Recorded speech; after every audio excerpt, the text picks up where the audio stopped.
मग तुम्ही स्वतःसाठी एक औषध घेतलं होतं, ते हो, कोणतं हो, घेतलं होतं? शुगरसाठी काय घेतलं. तुम्हाला शुगर होती? किती वर्षापासून होती?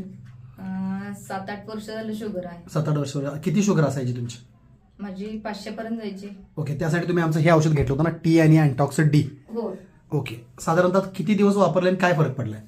मी 2 महिने घेतलं ते औषध. हां, त्यानंतर माझी शुगर म्हणजे इतकं गोळ्या घेतल्या, औषधं घेतल्या, प्लस मला इन्शुरन्स सुद्धा द्यावं लागलं. बरं.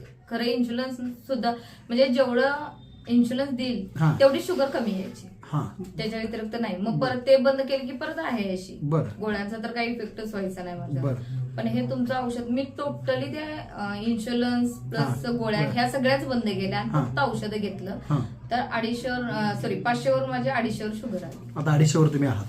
ठीक आहे. तरीही माझा सल्ला तुम्हाला हा राहील की डॉक्टरच्या सल्ल्याशिवाय गोळ्या बंद करू नका. हां. एकदा HbA1c रिपोर्ट काढा, हां. फास्टिंग पीपी एकदा काढा, डॉक्टरचा सल्ला घ्या.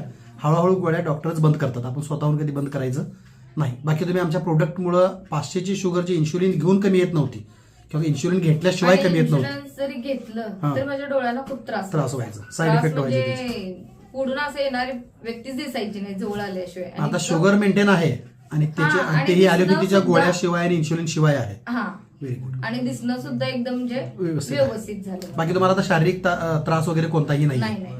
तरीही तुम्ही डॉक्टरांच्या सल्ल्यानेच एकदा रिपोर्ट दाखवून गोळ्या जर अजून तुम्हाला गरज असेल तर हा कोर्स ही कंटिन्यू करा आणि डॉक्टरांच्या गोळ्या हळूहळू त्यांच्या सल्ल्याप्रमाणे तुम्ही कमी करा. आणि संस्थेच्या वतीने मी तुम्हाला एक विनंती करेन, आपण पत्रकार आहात, हो. पत्रकार म्हणून ह्याच गोष्टीचा ज्याचा तुमच्या साहेबांना रिझल्ट आला, दारूसारख्या तंबाखूसारख्या व्यसनातून ते बाहेर आले, हम्म. ज्याच्यामुळे तुम्हालाही त्रास होत होता, त्यांनाही भविष्यात त्रास होणार होता. हो. तर अशा अनेक कुटुंब आहेत जे तुम्ही आज पत्रकारिता करतानाही पाहताय, अनेक महिलांना त्याचा त्रास होतो. त्रास होतो. तर ही एक चांगली गोष्ट आहे, एक चांगला प्रोडक्ट आहे आणि संस्थेच्या माध्यमातून अनेक लोक व्यसनमुक्त होत आहेत. स्वतः तुम्ही अनुभव घेतलाय. हो. तर तुमच्या प्रचार व प्रसार माध्यमाच्या माध्यमातून, तुमच्या माध्यमातून हे काम अनेक लोकांच्यापर्यंत पोहोचवण्यासाठी संस्थेला सहकार्य तुम्ही हो, हो, नक्कीच. करावं ही अशी अपेक्षा. सर असेच व्यसनमुक्त राहावेत, तुमचीही शुगर नॉर्मल राहावी आणि तुमच्या हातून अनेक लोक व्यसनमुक्त आणि मधुमेहमुक्त व्हावे अशी सदिच्छा. धन्यवाद.